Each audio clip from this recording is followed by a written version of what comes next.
Unit 3, Lesson 1. People over profits.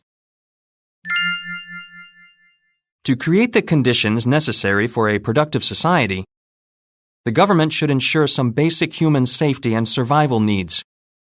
For example, the government provides security through the military, police, and legal system. It also ensures safe housing, workplaces, and infrastructure through regulations, inspections, and other methods. However, when it comes to wealth, individuals are expected to take responsibility for themselves and their families. Unfortunately, even though many people work extremely hard to provide for their families, unexpected events can cause great financial trouble. Economic depressions, for example, leave millions struggling to support their families. Natural disasters have also destroyed many people's ability to make a living. Additionally, innovations such as automated labor cause great shifts in the labor force and can suddenly leave many without a job. What then should the government do to support people who are trying to be productive but have fallen on unfortunate times?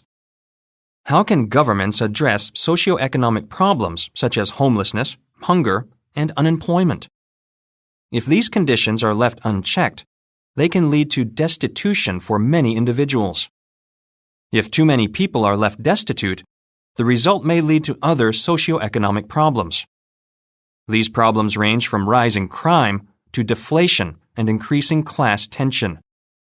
Nowadays, a combination of social safety net programs such as welfare and unemployment insurance, along with charities and non-profit organizations, work to ease these problems. These efforts are better than nothing. However, a growing number of people feel that welfare programs and charities don't do enough to resolve social problems. Recent census information from the U.S. shows that 1 in 10 Americans lives at or below the poverty line, even with existing social programs. In addition, government agencies in the U.S. have estimated that homelessness affects anywhere between 600,000 and 1.5 million people.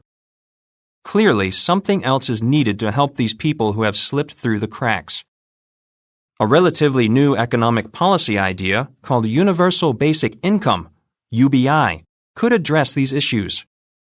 The basic idea of a UBI is that the government collects taxes and distributes enough money for each person, including children, to afford shelter and food every month. Citizens would receive this money regardless of whether or not they work.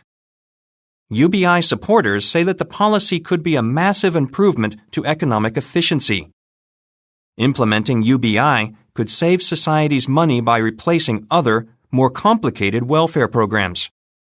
The taxes currently used to fund those programs and their administration could be lowered.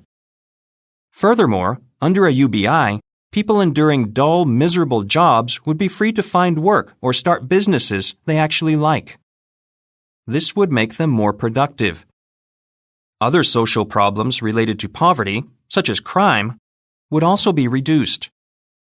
A lower crime rate would lead to a safer society that doesn't have to spend as much tax money on policing and prisons. In addition, if regulations are placed on how and where a UBI is spent, it could protect local economies. UBI experiments in South Korea's Gyeonggi province have found that food sellers at local markets experienced increased sales, helping them maintain their businesses during challenging times. These sales increases were mainly due to a rule that made UBI funds usable only at registered local businesses. Citizens were not allowed to spend their UBI at stores owned by large corporations. This rule was added because bigger companies can weather economic challenges more easily. As a nation grows increasingly prosperous, it seems clear that it should also change its policies to better protect life, liberty, and the pursuit of happiness. By ensuring basic human needs with a UBI, a government can not only help millions, but also create the necessary conditions for continued growth and productivity.